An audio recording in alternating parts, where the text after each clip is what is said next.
करवीर निवासिनी श्री अंबाबाई देवीच्या दर्शनासाठी नवरात्रोत्सव काळात देशभरातून लाखो भाविक येत असतात। यामध्ये महिलांची संख्या अधिक असते। यातील स्तनदा मातांना स्तनपान करण्याची अडचण होत असते। ही अडचण लक्षात घेऊन भाजपचे जिल्हाध्यक्ष विजय जाधव यांच्या पुढाकारातून आणि युनिमार्च इंडिया कंपनीच्या CSR फंडातून मंदिर परिसरात 2 हिरकणी कक्षांची सुविधा उपलब्ध करून देण्यात आली आहे। भवानी मंडपात ठेवण्यात आलेल्या या कक्षांचं जिल्हाधिकारी अमोल येडगे यांच्या हस्ते उद्घाटन करण्यात आलं। यातील एका कक्षामध्ये एका वेळी 2 माता बाळाला स्तनपान करू शकतात असं युनिमार्चच्या वतीनं सांगण्यात आलं।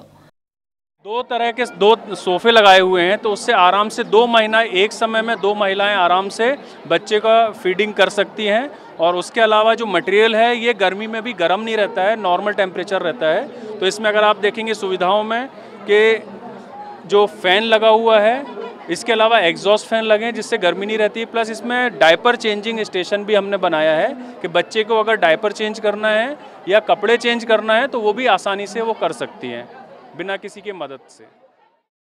नवरात्रोत्सव काळात हे दोन्ही हिरकणी कक्ष भवानी मंडपात असणार आहेत। उत्सवानंतर हे दोन्ही कक्ष अंबाबाई मंदिर परिसरात कायमस्वरूपी ठेवण्यात येणार आहेत।